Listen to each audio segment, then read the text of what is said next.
పద్ధతులు కానివ్వండి, ఆయన యొక్క నడిచే విధానం, ఆయన యొక్క ఆరాధన నిజంగా చాలా నేనైతే ఆనందించేవాడు. మరి ఈ దినాన నన్ను ప్రేమించి మొట్టమొదటిగా గుంటూరు ఈ మీటింగ్ రావడానికి ఇదే నా మొట్టమొదటి అనుభవం. అయితే దేవుని యొక్క మహాకృప, మీరు చేస్తున్న ఈ కార్యాలను ప్రతిరోజు కూడా నేను ఫేస్బుక్లో చూసి చాలా ఆనందిస్తూ ఉంటాను.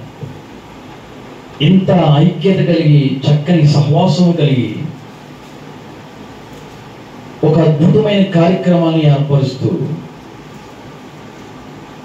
ఈ చేసే ఈ కార్యక్రమాలన్నీ కూడా దేవుని నామానికి మహిమకరంగా జరుగుతున్నాయని నేను ఎంతగానో ఫేస్బుక్లో చూస్తూ నేను ఎంతగానో సంతోషించేవాడు. దేవునికి స్తోత్రం.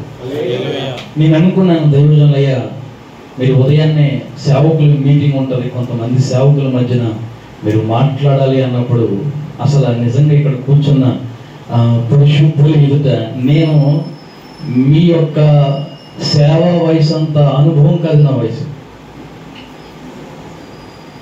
అలాంటి దీన స్థితిలో ఉన్న నన్ను దేవుడు కువైట్ దేశంలో ఒక సేవకుడిగా ఆయన పిలుపునిచ్చి, ఆయన దర్శనం ఇచ్చి ఆ సేవకుడు రమ్మని దేవుడు మాట్లాడిన తర్వాత దేవుని పిలుపును చేతపట్టుకుని సంపూర్ణంగా ఏ పని కూడా పెట్టుకోకుండా సంపూర్ణమైన సేవలో అక్కడ నేను పనిచేస్తూ ఉన్నాను. అది దేవునికి మహిమ, దేవునికి స్తోత్రం. ఈ దినాన మీ మధ్యలో నిలవబడ్డాను అంటే అది కేవలం దేవుని యొక్క కృప అయి ఉన్నదంతే. దేవునికి స్తోత్రం. సేవకులుగా ఈ దినాన మనం ఈ రీతిగా కూడుకొని విజ్ఞాపన చేస్తూ ఉన్నాము అనంటే, ప్రార్థిస్తున్నాము అనంటే ఈ సహవాసంలో పరిశుద్ధాత్మ దేవుని కార్యం ఉంది.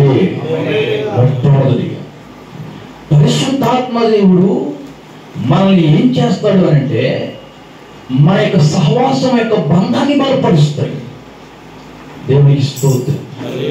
కాబట్టి కొన్ని విషయాలు నాకు ఇవ్వబడిన సందర్భాన్ని బట్టి కొన్ని విషయాలు మీ మధ్యలో నిలవబడడానికి నేను